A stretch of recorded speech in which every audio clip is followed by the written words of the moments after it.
Now student, in this part, I would like to discuss with you that how microbes play a role in our life. Okay. How it helps us and how it harms us.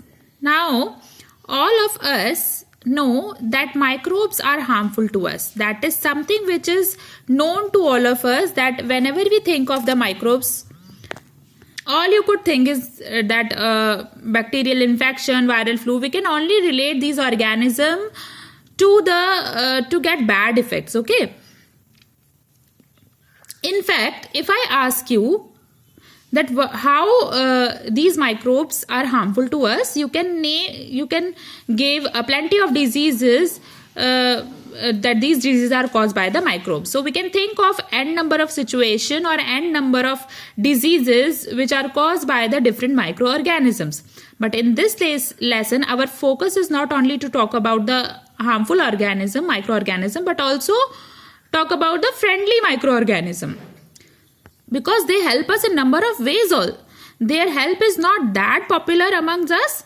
So we are first going to talk about the friendly microscope, and then we will take the harmful microbes. So first we are going to discuss about friendly microscope. Here we will see that how these microorganisms, bacteria, fungi, they help in various ways. So here are our friendly microscope.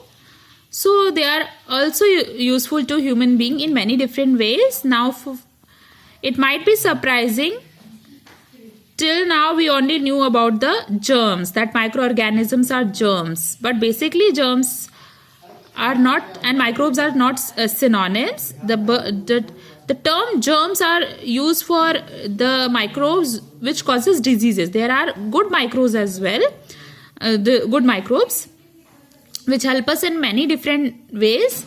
And how do they help us? So they help us in most household products like curd, cake, bread, and I'm sure we consume all these things in our daily life. And in their preparation, microbes play a very important role. They also help in a lot of industrial products, like which prepared on a commercial scale, like beverages, antibiotics. They are a boom to us. Now, what are the contradiction? Antibiotics are used to get rid of the diseases, and diseases are also caused by the microorganism.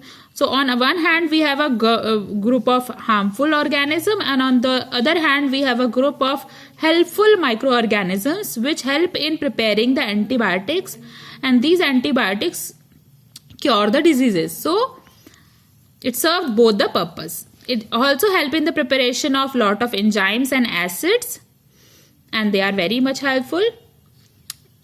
Sewage treatment, it is another important application.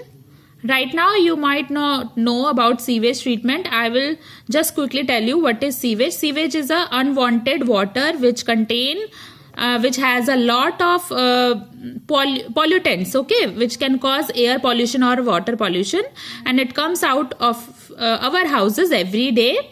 So if you directly dispose it into a river or a pond, the water in that river or pond get completely polluted, and that is unsuitable for drinking purpose. So what need to be done is, in such situation, it should be treated first before it is disposing in any other water bodies. So how do we treat sewage? Sewage is treated in a sewage treatment plant, so that all the harmful substances get converted into less harmful substances. So in that case, the water bodies are not polluted to that extent. So this is basically the special treatment. In the process of converting more toxic substances into a less toxic substances, microbes play a major role. Now we are not going to discuss about this sewage treatment in detail right now, but if you want to understand it, for your understanding, you can refer to me. You can ask me in your Zoom class. Okay. Now the next is biogas production. Environment friendly gas or a fuel, and the production of this fuel is done by the microbes. Control pests and diseases like The pest and diseases which happen in case of plants and animals also, controlling them also microbes play a major role. They are also used as biofertilizers as well as decomposers. So what are biofertilizers and decomposers? So biofertilizers are living organisms or microorganisms which act as a fertilizer